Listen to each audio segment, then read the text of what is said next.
প্রেম করে বিবাহ করা জায়েজ আছে কিনা জানতে চাই, এবং একসাথে কয়টি বিবাহ করা জায়েজ আছে জানতে চাই। ভাই, মানুষ একটাই করতে পারেন, আপনি কয়টার প্রশ্ন জিজ্ঞেস করছেন আল্লাহ জানে, কি করার নিয়ত নাকি আজাইরা প্রশ্ন। দেখেন, বিয়ের আগে অবৈধ সম্পর্ক করা হারাম। বিয়ের আগে অবৈধ সম্পর্ক করা কি হারাম। এই হারামটা যারা করে তাদের বৈবাহিক জীবনে আরাম কম হয়। এই হারামটা যারা করে তাদের বৈবাহিক জীবনে আরাম কম হয়, এটা অভিজ্ঞতা দ্বারা প্রমাণিত। আশেপাশে ডানে বামে খেয়াল করে দেখেন, বিয়ের আগে অতিরিক্ত প্রেম, অতিরিক্ত ভালোবাসা যখন উতরায়, সময় মতো যখন ভালোবাসার দরকার হয়, তখন ভালোবাসার পুঁজিতে টান পড়ে। কথা কি বুঝাতে পারছি? তখন ভালোবাসার পুঁজিতে কি পড়ে? টান পড়ে। বিধায় এটা করা উচিত না। আর একসাথে যদি একাধিক বিয়ে কেউ করতে চায়, ইসলামী শরীয়তের কোনো বাধা নাই।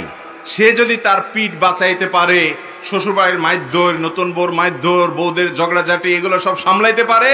আর তার চাইতে বড় কথা হলো, একাধিক স্ত্রী থাকলে তাদের মধ্যে সমতা রক্ষা করা কি সুন্নত না ফরজ? ফরজ।